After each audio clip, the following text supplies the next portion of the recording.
Alors Mathias, c'est quoi le film qu'on va voir aujourd'hui? Eh ben, c'est ça, il est là derrière nous. C'est ça, c'est voilà, Gaston Lagaffe. Comme d'hab, avec toute l'objectivité qui nous caractérise, on n'a aucun préjugé sur ce film. Ouais, voilà, on y va vraiment sans aucun préjugé. Et ça va peut-être être un très bon film. Bah, sans aucun doute.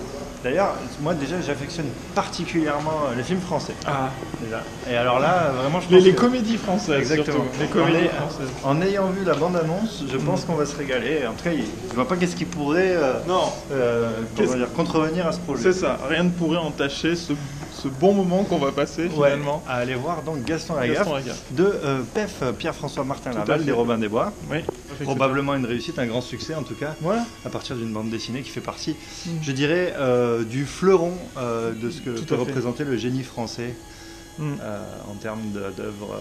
Gaston Lagaffe, quoi, un grand classique de la bande dessinée. Du 9e art. Bah, je crois que maintenant il faut y aller parce que là, 9e art, 7e art. Mais pourquoi on veut pas rentrer dans cette Je sais pas, il se passe un truc, la salle est là. Et nous on est là et ça ressemble à une porte de l'enfer, bizarrement. Voilà, bizarrement. Non mais là, là je sens que tu as des a priori. Non, je sais pas, j'ai l'impression qu'elle est en feu cette porte et que... Bon, il faut y aller, hein. Ouais. Tiens, il y a l'affiche de Tomb Raider ici. Aussi.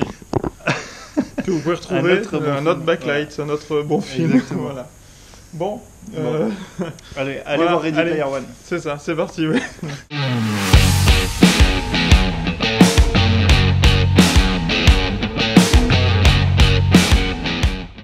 Salut les amis, salut à tous et bienvenue dans un nouvel épisode de Backlight. Bonjour Raphaël. Bonjour Mathias, ça va bien? Oui, ça va et toi? Ça va. Ça pourrait aller mieux? Ça pourrait aller mieux, mais oui. On sort d'un film les amis. Bon allez, on va briser le suspense tout de suite. On va vous parler de Gaston Lagaffe, putain. Bon, c'est pas facile, c'est vraiment pas facile. En tout cas, on n'en dit pas trop. On en profite évidemment pour remercier le Cinéma du Prado qui nous a quand même accueillis pour regarder ce film. Avec une mention spéciale à Anna. Avec une mention spéciale à Anna qui regardera ce backlight, bien évidemment. Si vous voulez voir des bons films au Cinéma du Prado, vous pouvez y aller. Le 20 avril, il y a une soirée spéciale avec une rétrospective Mad Max. Donc voilà, vous pouvez voir le 1, le 2, pas le 3 tout chelou, voilà, mais Fury Road en version Black and Chrome. Voilà, et donc ça, c'est plutôt bien finalement. C'est sympa, ouais. Et je te propose qu'on parle tout de suite de Gaston Lagaffe. Enfin, oui. Et on passe tout de suite à la séquence déjà mythique du pitch. Et j'avoue, j'espère que tu vas perdre. Oh putain, j'ai pas pensé à ça. Shifumi. Ah putain. Comme je suis content. Putain, autant la dernière fois j'ai pitché Ready Player One, ça va. Vas-y, non mais vas-y. Et là, je dois pitcher Gaston Lagaffe. Ah putain. J'ai tellement envie de voir ça. En même temps, c'est pas très dur, quoi. Bon, allez. Alors, Gaston Lagaffe, c'est donc adapté de la BD de Franquin, évidemment. Donc, c'est l'histoire de Gaston Lagaffe donc, dans une start-up. Bon, si ça vous paraît bizarre, c'est comme ça. C'est dans une start-up qui développe des objets, en fait, qui recycle, on va dire, des objets inutiles à la base. Donc, on leur refourgue des stocks de trucs inutiles et ils essaient d'en faire quelque chose et de les vendre et tout ça. La start-up fonctionne super bien et donc Gaston Lagaffe débarque en stage. Donc, en fait, pendant les 2 semaines, on sait qu'il est là depuis 2 semaines et le patron Prunel, donc, était pas là. Ouais. Et donc, quand il arrive, eh ben, c'est le foutoir total parce que Gaston Lagaffe, avec tous ses bricolages, toutes ses inventions, a mis un sacré chantier, dirais-je. Un sacré bordel. Un sacré bordel, comme diraient les jeunes, dans cette entreprise. Et évidemment, Prunel va arriver et va découvrir tous ces gadgets qui vont mettre, allez, on va dire, un sacré foutoir dans l'entreprise. Voilà pour le pitch. On peut dire que vous retrouverez des personnages de la bande dessinée, donc avec Le Braque, Prunel, Lontarin, le policier, Mademoiselle Jeanne, Sonia aussi, de Messmaker évidemment, ouais, c'est ça. Jules de chez Smith en face, et Bertrand Labévu aussi. Est-ce qu'on peut préciser que ce film a eu un budget de, alors je l'ai noté, 18,77 millions d'euros. C'est beaucoup. Pour ce qu'on a vu. Voilà. Après, qu'est-ce que je ferais moi avec 18,77 millions d'euros? Peut-être plus que de décors. Peut-être autre chose, ouais. Oui. Bon, allez, on passe tout de suite à la partie des avis. C'est là, ça va dépoter les amis. Oui. Et on est toujours évidemment dans la partie sans spoil. Bon, écoute Raphaël, je vais te demander ton avis sur ce film sans spoil. Hein. Attention, c'est difficile de ne pas spoiler. Une horreur. Franchement, une horreur. Non, mais une horreur absolue. Non, mais les gars, c'est une merde. C'est une bouse. N'y amenez pas vos enfants, s'il vous plaît. N'y amenez personne. Ça, c'est quelqu'un que vous aimez, mais vraiment voilà, pas, quoi. C'est ça. Quelqu'un que vous aimez pas, peut-être. Voilà. Et encore, est-ce que je souhaite ça à mon pire ennemi? Ouais, c'est le genre de truc que tu peux, même ton pire ennemi, tu peux avoir un remords, quoi. Non, mais bon. Je développerai plus tard, mais voilà, vraiment une horreur. Je me suis fait vraiment chier tout le long. Bon, on s'ennuie. On s'ennuie, les gags sont nuls, mais l'humour est horrible, les amis, horrible. C'est... Bon, je développe pas plus maintenant, parce qu'on va en parler. Hein, on va en parler en détail, mais rien ne va dans ce film. Rien ne va. Et putain, alors... Et tu parles de 19 millions d'euros, ouais, 18 allez, disons 19. Ouais, 19, bon, même 15, tu vois. Je veux dire, on sait pas où ils sont réellement, quoi. Je veux dire, enfin, les acteurs ont dû prendre une blindasse, surtout Pef, j'imagine, quoi. Bah ouais, parce qu'il réalise, mais c'est pas le pire. Il est pas bien, mais c'est pas le pire. Mais non, mais les comédiens, c'est une horreur dans ce film. C'est pas possible. Gaston Lagaffe, mon Dieu. Non mais c'est lui le pire en fait. C'est celui qui joue dans les Tuches. Oui, il joue le fils dans les Tuches. Théo Fernandez, il s'appelle. Ouais. Mais cette prestation, mais c'est indigent. C'est un outrage à la comédie. Voilà. Surtout que Pef dit il fallait trouver le Gaston Lagaffe, il a mis beaucoup de temps à le chercher et tout. D'ailleurs, il n'a pas choisi lui d'ailleurs au départ dans le casting. Et en fait, il l'a pris parce qu'il l'a vu roupiller à l'accueil de je sais plus où là. Ah bah, et du coup, il l'a vu roupiller. Il a dit ah ouais, ça c'est Gaston Lagaffe. Du coup. Non mais attends, parce que ça me rassure quelque part. Parce que s'il l'avait pris en le voyant jouer la comédie, moi je me poserais des questions sur lui parce que c'est pas possible de jouer aussi mal, quoi. C'est une insulte à Gaston Lagaffe. Ah mais clairement. Clairement une insulte, quoi. C'est pas possible, ça. Ça ne marche jamais. Non, et puis c'est une insulte à la comédie, quoi. Comment tu peux jouer comme ça? Comment tu peux aussi peu incarner un personnage, quoi? Ah mais oui. On dirait, il sait pas où il est. Il sait pas où il est. Et alors en plus, il change de jeu en plus tout le long. Ouais, du film. Alors on va en parler, mais là c'est pas un spoil, mais je crois que vraiment les pires moments, c'est quand il regarde la caméra comme ça et qu'il dit M'enfin. Voilà. Le fameux M'enfin de Gaston Lagaffe. Ils l'ont tué, quoi. Oh là là, ils l'ont tué, ça passe absolument pas. Il y a Pef aussi qui crie des noms dits de jus. Oui. Parce qu'il y avait tout souvent ça dans la BD quand il gueulait Prunelle ou quoi. Donc il est là, il dit oh putain, mais ça ne marche pas du tout. C'est ridicule. Voilà. Mais en fait, bon, c'est le problème du film. Et bon, encore une fois, on déborde un peu sur la suite. Mais je me dis qu'ils ont voulu moderniser le contexte, puisque normalement, ça commence dans les années 60 à peu près, Gaston Lagaffe, jusque dans les années 80. Enfin, c'est l'univers de la BD. Et en fait, là, ils l'ont placé dans un univers moderne, quoi. C'est-à-dire aujourd'hui, dans une start-up, etc. Et donc, ils ont voulu moderniser, ce qui est horrible, hein. Franchement, moi, je retrouve pas du tout l'univers de la BD. On est dans des décors... Ça me rappelle tellement Astérix et Obélix au service de Sa Majesté, avec des décors horribles, qui est hors contexte. Et là, c'est ça, quoi. Je veux dire, on est dans je reconnais pas du tout l'univers de Franquin. Et pourquoi ils ont modernisé ça ils ont gardé le nom d'Idju. Enfin, je veux dire, va jusqu'au bout de ta démarche, tu vois. Tu veux faire autre chose, fais autre chose. Mais enfin, bon, merde. Voilà. Écoute, la transition est parfaite. Ouais, voilà. On va pas rester là-dessus beaucoup plus longtemps. Si vous posiez la question sur le... Non, mais je suis énervé. Voilà. Je suis énervé, voilà, disons-le. C'est de la merde. C'est de la merde. N'y allez pas. Ils ont violé un symbole de mon enfance. Exactement. Voilà. Ils ont violé Gaston Lagaffe, c'est clair. En tout cas, n'y allez pas. Et on va passer tout de suite à la partie spoil, mais bon, même si vous n'avez pas vu le film, franchement, n'allez pas le voir et regardez la partie spoil pour vraiment vous convaincre de ne pas aller voir ce film qui est une purge absolue, complète, totale et définitive. Définitive. C'est bon, c'est terminé. Bon, nous voilà dans la partie spoil, donc voilà, là on va pouvoir spoiler le film, on va pouvoir se lâcher vraiment sur si on se souvient des différentes parties qu'il y a dans ce film. Alors, tiens, les parties, voilà, c'est pas un film avec un début, un milieu et une fin. Non. Alors, en fait, bon, c'est vrai que Gaston Lagaffe, à l'origine, c'est pas une longue histoire. Chaque album est pas une longue histoire. C'est plein de scénettes, plein de gags, en fait. Hein. C'est toujours articulé autour d'un gag.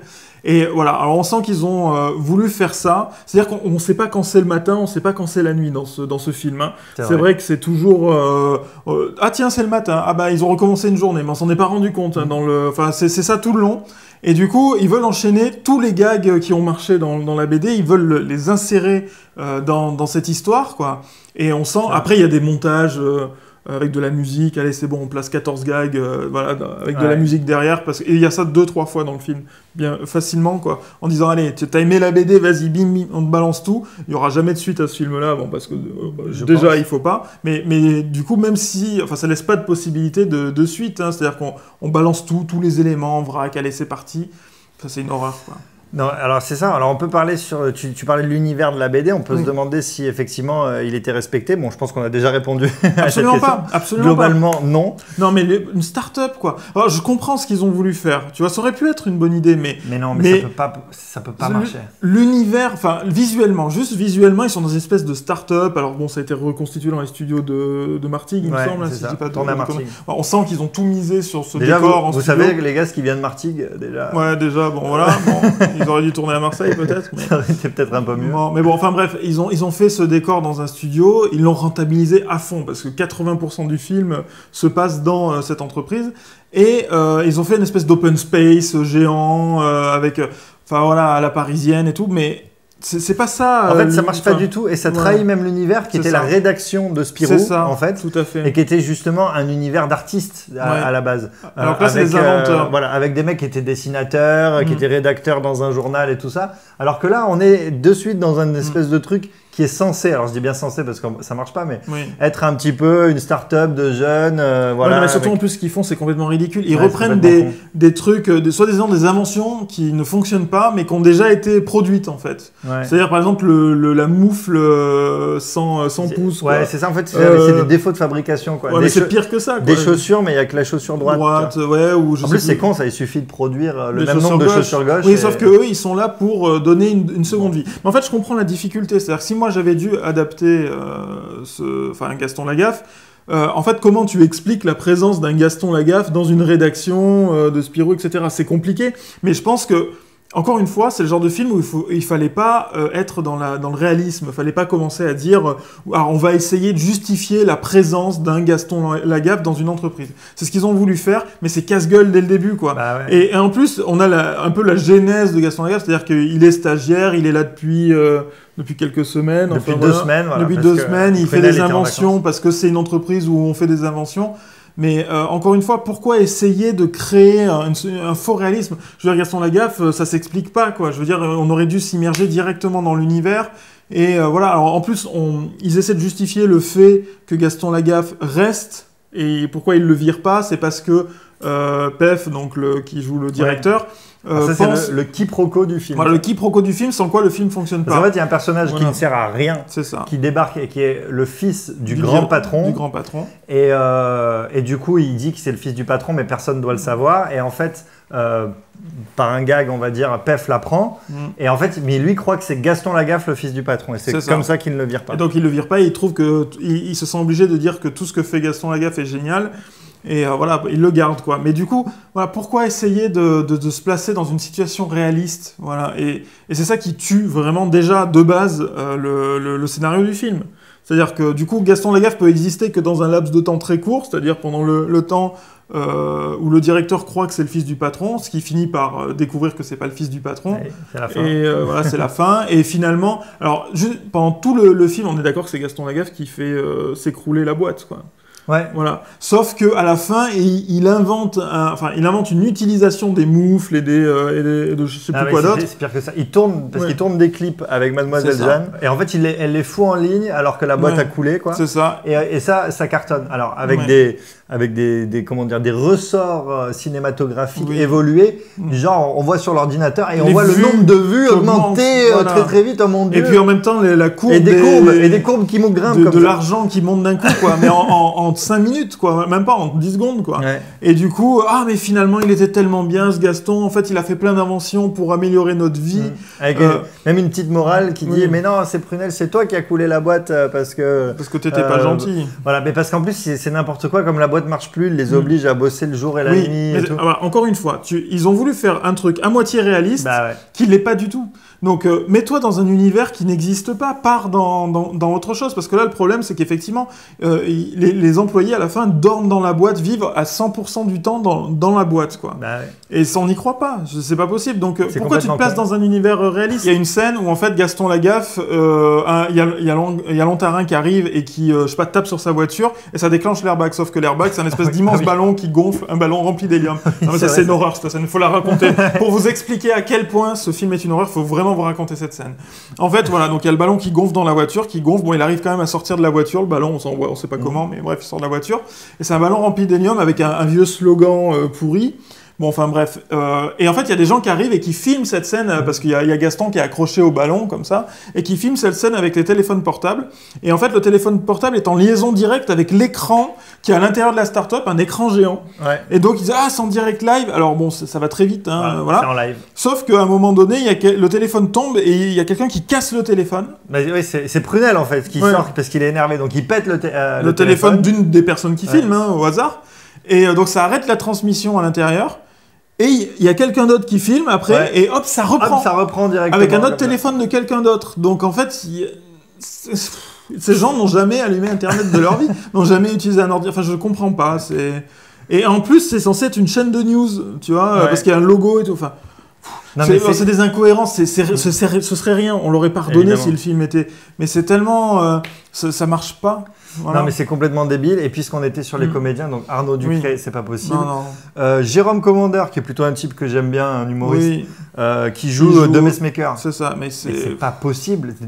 Cette espèce de caricature de bourgeois, de patron.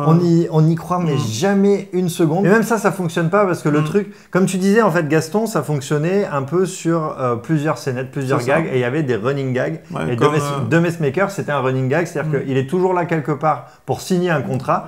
En plus, d'ailleurs, ce qui est drôle, c'est que ce contrat, on sait jamais bien ce que c'est, en fait, qui veut signer The Messmaker. Et à chaque fois, il est sur le point de signer, et il y a une connerie de Gaston qui vient. Qui empêche de signer, et The Messmaker, il sort en claquant la porte et tout ça. Sauf que là, il justifie. Alors en fait, The Messmaker est là pour racheter la boîte. C'est ça. Et alors au début, en fait, Prunel l'envoie se faire foutre. Ouais. Mais finalement, le grand patron de la boîte qu'on ne voit jamais, il dit, vu que c'est 100 millions, eh ben, il dit d'accord. Alors à partir de là, il lui court derrière pour qu'il rachète la boîte. Tout à fait. Et puis bon, enfin, et après, donc finalement, il court après, et puis Gaston crée des problèmes qui fait que, à chaque fois, The Messmaker se barre énervé parce qu'il veut pas racheter la boîte. Et il veut pas racheter la boîte, et à chaque fois, il revient avec la moitié du prix. Jusqu'à la fin où il le rachète 1 euro. C'est ça, il rachète la boîte. Et là, il signe. Et oui, et en plus, il rachète 1 euro en disant mais vous n'avez pas le choix et si vous voulez continuer à bosser parce que la boîte est en train de couler, voilà, c'est comme ça. Donc il dit ok, il signe pour 1 euro. Et en fait, à partir du moment où il a signé, il dit faites vos valises et tout le monde est viré. Et en fait, du coup, ça fait de The Messmaker un personnage salaud, alors qu'en fait, dans la BD, c'est juste un type qui revient. Qui est bougon en fait, il revient signer les contrats, alors il est énervé parce qu'à chaque fois il lui arrive une merde. C'est clair. Mais c'est pas un salaud quoi, c'est pas un ultra capitaliste qui est là pour virer tout le monde quoi. A priori quoi, en tout cas il y a pas ce délire là-dedans. Donc pourquoi ils ont rajouté ça, on sait pas. Alors les autres comédiens, mais alors bon, la youtubeuse, je sais plus comment elle s'appelle. Alison Wheeler, qui joue Boiselle Jeanne. C'est ça, voilà. C'est pas la pire. C'est pas la pire, mais c'est vide. S'il y a une séquence où elle pleure parce qu'il est renvoyé, ça ne marche pas du tout. Elle est là, elle verse sa larme. Parce qu'elle est amoureuse de Gaston, il s'en va, elle le voit partir. Et même là, on n'y croit pas. Elle pleure, on n'y croit pas.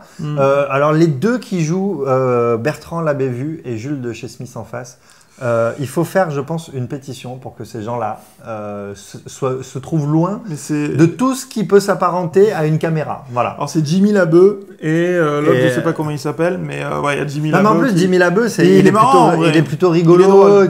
C'est un personnage un peu foutraque de YouTube. Voilà, il est pas servi par mais dans ce film, mais c'est pas possible. Mais en fait, même ils ont des coupes, des costumes et tout. C'est pas possible, c'est nul. En plus, Jules de chez Smith en face, c'est un personnage qu'on voit très peu. Ce qui est rigolo, c'est que c'est Gaston en fait qui l'appelle tout le temps Jules de chez Smith en face, parce qu'effectivement, c'est à peu près son alter ego dans la boîte d'en face. Et ce qui est drôle, c'est que comme ils sont dans un immeuble, à l'étage, ils s'envoient des conneries de par leurs fenêtres et ils se tirent des trucs avec des ficelles, des avions, des trucs, des machins. Mais comme il n'y avait pas d'immeuble en face des docks, là où ils se garent, du coup, c'était pas possible de faire ces scènes-là en fait. Donc, tant pis. Donc, voilà. tant pis. Voilà. C'est ça le cinéma. cinéma, ton décor le permet, non. Après, ils auraient pu trouver un décor adapté, mais non. Non, mais voilà. C'est indigent, mais vraiment, le pire, mais c'est Gaston Lagaffe. L'horreur. Théo Fernandez. Ton film repose entièrement sur un personnage et tu prends un comédien, mais c'est un poisson mort, quoi. C'est un merlan décédé, quoi. Il tente plusieurs interprétations de Gaston. C'est-à-dire, il y a le Gaston fainéant qui dit « m'enfin », comme ça. Tout est faux, mais il est censé représenter un gamin de 20 ans et il tutoie son patron. Alors, ok, c'est Gaston Lagaffe, mais ça marche pas dans un film, quoi. C'est-à-dire, finalement, est-ce qu'on peut se poser la question, Gaston Lagaffe est adaptable en film live, quoi. Voilà. Je sais pas, moi je pense que oui, avec du talent. Avec beaucoup de talent. Comme toujours, c'est une question de talent, d'angle. Il faut s'affranchir de certaines contraintes liées à l'œuvre originale, c'est toujours pareil. Mais là, j'ai l'impression qu'il a juste fait le pire film possible. Tout à fait. Et il paraît qu'en plus le scénario a été remanié plein de fois et que c'est la meilleure version du. Ouais, alors en fait, j'ai vu ça parce qu'on parlait de l'univers de Gaston Lagaffe, est-il respecté ? J'ai vu que la fille de Franquin, donc qui a pas vraiment son mot à dire sur l'ensemble de l'œuvre, mais elle a le droit de poser des vétos sur certains trucs. Et en fait, elle a réussi à faire interdire certains trucs, et notamment, par exemple, il devait abandonner sa mouette et son chat et tout ça. Enfin, en gros, il devait faire du mal aux animaux. Et alors que c'était totalement impensable pour Gaston Lagaffe, en fait, c'était totalement impensable pour Franquin. Parce que Franquin était un grand amoureux des animaux, et quand on lisait Gaston Lagaffe, c'est pour ça qu'il avait un chat, qui avait plein d'épisodes. Non, mais tu peux remanier un personnage, mais il faut pas aller vraiment à l'encontre. Il faut pas le trahir. Enfin voilà, là ce serait faire un nouveau personnage qui n'a rien à voir avec Gaston Lagaffe. Mais alors il y a des trucs qu'il faut qu'on parle quand même. Il y a la technique. Bon, c'est pas possible. Alors ok, ils sont en studio, mais cet éclairage en mousse... Non mais je t'ai fait la réflexion au début. En fait, au bout de 5-10 minutes, je fais mais ils éclairent leur scène ou c'est juste comme ça, quoi. Enfin, du coup, on y croit. Du coup, on croit jamais au décor et rien parce que c'est super mal éclairé. Il y a beaucoup de chutes, il y a beaucoup de je me casse la gueule, alors c'est drôle. Mais avec la caricature, je me casse la gueule, la tête en bas, les pieds en l'air. Ouais, c'est ça. Ils ont fait une séquence avec le gaffophone où on le voit comme ça jouer du gaffophone. Mais on n'y croit pas. C'est mal fait, on comprend rien et tout, c'est complètement débile. Non mais la façon dont il joue, c'est déjà rien que ça.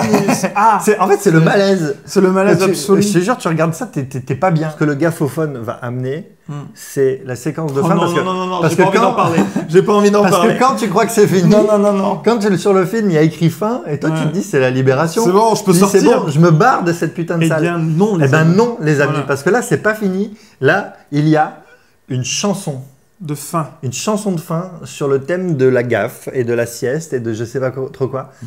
Et avec... non mais quand je vous dis une chanson, vous croyez que c'est juste une chanson, mais c'est Gaston Lagaffe avec son groupe qui joue et tous les personnages du film qui font une chorégraphie. C'est la chanson de fin de merde, le truc que t'as pas envie de voir, comme dans les profs de Kev Adams. Moi, avec Kev Adams. Je préférerais ne pas en parler. Non mais mec, moi je suis obligé, il faut que j'extériorise ça.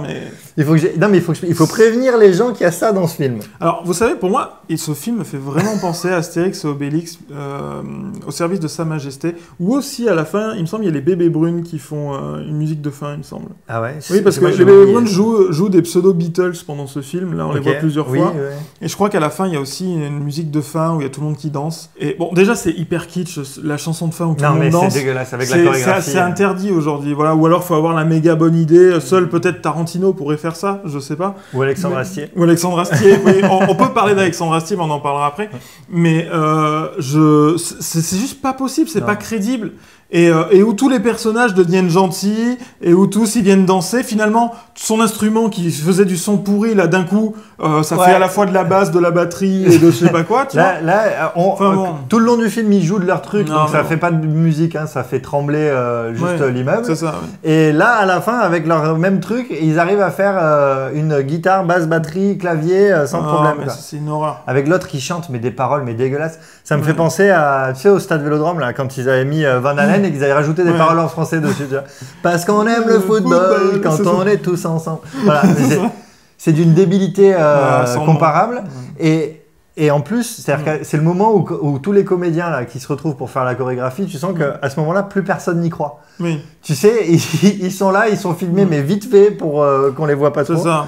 En fait, c'est vraiment la scène pour que tout le monde à la fin se dise waouh, c'était génial le film qu'on vient de voir. C'est-à-dire, on fait une grosse bouse et à la fin, on met une scène musicale qui entraîne tout le monde. Ouais, pour potentiellement, je sais pas, essayer de vendre une chanson. Non, mais ils ont même pas, là, pour le coup, ils n'ont pas essayé. Et voilà. C'est quoi le problème avec les comédies françaises? Parce qu'en fait, moi j'ai l'impression que bon, il y en a quand même des moins mauvaises que celle-là, mais là on a quand même assisté à une sorte de. En plus en ce moment il y a Love Addict avec Kev Adams, qui est voilà. Les gars, on va pas se le faire. On va pas se le faire, non, c'est pas possible.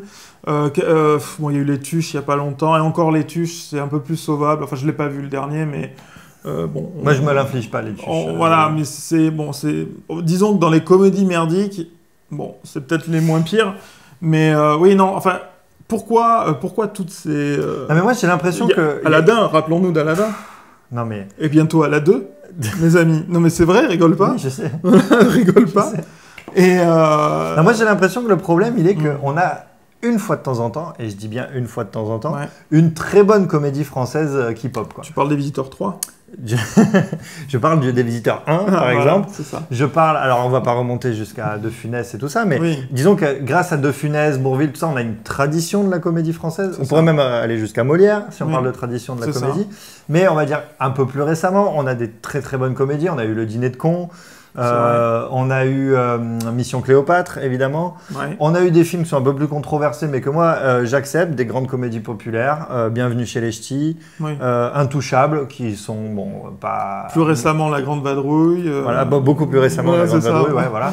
Non, mais voilà. Mais en fait, si tu regardes tous ces films-là, ils sont un petit peu espacés dans le temps, et on a de temps en temps une très bonne comédie française qui s'exporte. C'est ça. Parce que tous ces films-là, ils sont exportés. Le Dîner de cons, moi j'ai des amis en Espagne, ils avaient Le Dîner de cons en DVD, quoi, tu vois. Et du coup, voilà, donc ça s'exporte, ça marche et tout ça. Et comme finalement, c'est pas si cher à produire, du coup, on se dit, bah voilà, on est en France, il faut faire des comédies, c'est pas cher. On met des comédiens qui sont des humoristes, des machins et tout, on leur fait faire des conneries. Et... Sauf que sur tout ça, c'est greffé plus récemment l'adaptation de BD, quoi. Voilà. De BD, ou de choses. Boulet Bill. Il y a Spirou, Boulet Bill. Bon, il y a le petit Nicolas. C'est pas une BD, mais d'une certaine façon Aladdin. Kev Adams prévoit de développer tout un univers autour d'Aladdin. Bon, arrêtons de parler de Kev Adams. Voilà, c'est ça, arrêtons. Stop. Confiez cette réalisation à Alexandre Astier, bordel de merde. Fait, le seul en France qui sait faire de la comédie et à coup sûr qui a un peu à la De Funès, c'est-à-dire que quand tu allais voir un De Funès, l'héritier de De Funès, qui est évidemment l'héritier de De Funès. D'ailleurs, Kaamelott est dédié à De Funès. Tout à fait. C'est Alexandre Astier. Et donc, voilà, soit vous confiez un truc à Alexandre Astier, c'est ça. Soit vous bossez vraiment sur un truc, mais ça sert à rien de tuer les idoles de notre enfance comme ça. Non, parce que là, pour le coup, on ne verra plus jamais de film Gaston Lagaffe bien. Au moins pas pendant les 30 prochaines années, quoi. J'ai l'impression qu'il y a beaucoup moins de monde qui vont aujourd'hui au cinéma, en tout cas, surtout pour les comédies françaises, etc. Et tu vas voir que dans quelques temps, on va nous sortir, oui, mais voilà, les gens, ils vont plus au cinéma, et le piratage, et on va nous ressortir tous les trucs possibles et inimaginables, voilà, et Netflix, et machin. Et en même temps, vous pouvez vous en prendre qu'à vous-même, quoi. Je veux dire, regardez les bouses qu'on a. Tu demandes aux gens de mettre 11 € pour aller voir Gaston Lagaffe, quoi. C'est pas possible. Alors, les tops et les flops, on commence par quoi ça va être parti. Écoute, on commence par les flops, au moins c'est fait, on vient de le défoncer pendant 2 heures. L'ensemble de... Moi, je mets un flop général pour l'ensemble de l'œuvre. Après, si je devais choisir un truc, je dirais Gaston Lagaffe. C'est, à la limite, il y aurait eu un acteur qui porte ce rôle-là. Ok, je veux dire, ça aurait pu, peut-être, le film aurait pu avoir des instants un peu... intéressant, mais là, voilà, l'acteur, c'est une horreur. Écoute, moi, des fois, j'essaie souvent de trouver un autre flop, machin, pour être original, pour qu'on ne dise pas la même chose, mais là, c'est tellement évident que cet acteur, il sert à rien, mais c'est pas du cinéma qu'il faut qu'il fasse, enfin, tout sauf ça, quoi. Donc, non, de second rôle ou troisième rôle, mais là, le rôle principal, le rôle principal, c'est pas possible. Maintenant, il va falloir trouver un top, mec. Si j'en ai... un top, c'est un... Ben, il y a un plan qui est filmé à Marseille, quoi. Il y a un décor marseillais, les Doc Village, bon, voilà, dédicace aux Doc. Si vous nous regardez, voilà. Mais ouais, bon, je me suis dit, ah, c'est les docs. Et après, je me suis dit, ah, putain, quel film de merde encore à Marseille, bordel. C'est-à-dire qu'à chaque fois qu'il y a un truc à Marseille, c'est de la merde. Voilà, c'est-à-dire on a eu le droit à la série qui s'appelle Marseille en plus, tu vois. Et je veux dire, c'est... Modestement, voilà. Et qui est horrible. Bon, allez, le film de Cadmerade, je le sauve un peu, mais bon, c'est pas la folie non plus. Ouais. Quand est-ce qu'il va y avoir des bons trucs tournés à Marseille? Il y en a quelques-uns, ça arrive, mais bon... Non, mais s'il vous plaît, faites des trucs bien. Si pour faire vos croûtes, là... Non, mais arrêtez de coller l'étiquette Marseille. Bon, là, elle n'est pas collée sur le film, on est d'accord. Ils n'ont pas dit c'est tourné à Marseille. Oh, ça parle pas de Marseille, mais s'il vous plaît, faites des bons films à Marseille et arrêtez avec vos croûtes, quoi. Voilà. Non, mais ou alors c'est nous qui... Non, je sais pas si... Je sais pas. Mais en tout cas, voilà, c'est stop. Alison Wheeler, à poil, elle est pas trop mal. Elle est à poil? Ouais, avec des carottes, là, avec une ceinture de carottes et tout, là, quand elle tourne le film. Elle est vaguement... voilà. Ouais, Alison Wheeler, qui est Mimi. Voilà. Non, c'est vrai qu'à la limite, c'est un bon casting pour jouer ce personnage de Mademoiselle Jeanne. Ouais. Enfin, comment dire? Physiquement, c'est ça que je voulais dire. Parce qu'après, d'un point de vue du jeu, ça foire. Mais en tout cas, physiquement, ça passe. Alors, tu peux changer 3 choses dans ce film pour que ça devienne un bon film. Tu changerais quoi? Alors, le scénario. C'est une grosse chose, ça, quand même. Mais bon, oui. Non, ça va, j'accepte. Je change le scénario, le casting et le réal. Oui, en fait, tu changes tout, quoi. Complètement. Voilà. Ouais, mais alors, ça veut dire que je suis obligé de garder... Mais c'est déjà beaucoup, hein, les décors et le chef-op et tous les cancres qui bossent. Non, mais tu peux leur donner des indications vu que tu changes le réal. Du coup, le réal peut dire oui, voilà, bon. Non, mais voilà, c'est les 3 choses que je change, ce serait ça. Tu as le choix entre, tu dois regarder Gaston Lagaffe en continu pendant 1 semaine. L'autre. Attends, est-ce que t'as pas l'autre encore? D'accord, ok. Ou en continu. Alors évidemment, tu peux manger et tout, mais même quand tu manges, quand tu vas aux chiottes et tout, t'as Gaston Lagaffe en permanence et tout. Pendant 1 semaine en continu. Ou bien, tu vois pas Gaston Lagaffe en continu, on annule même ce visionnage de Gaston Lagaffe là, mais Star Wars n'a jamais existé. Je regarde pendant 1 semaine Gaston Lagaffe en continu. Quand même. Mec, Gaston Lagaffe pendant 1 semaine en continu. Bah oui, mais c'est pour sauver Star Wars, les amis. Et quand même, dites-le dans les commentaires si vous êtes avec moi, soutenez-moi. Vous pouvez le remercier. C'est ça. Grâce à moi, je sauve Star Wars. Voilà. Alors je vois déjà certains dans les commentaires dire oui, mais est-ce que tu sauves Star Wars épisode 8, etc. Mais là, c'était l'ensemble de Star Wars. Donc, pour l'ensemble de Star Wars, je me sacrifie pour l'humanité et je regarde Gaston Lagaffe pendant 1 semaine en continu. Bon, donc, les notes. Écoute, mec, la note en aioli.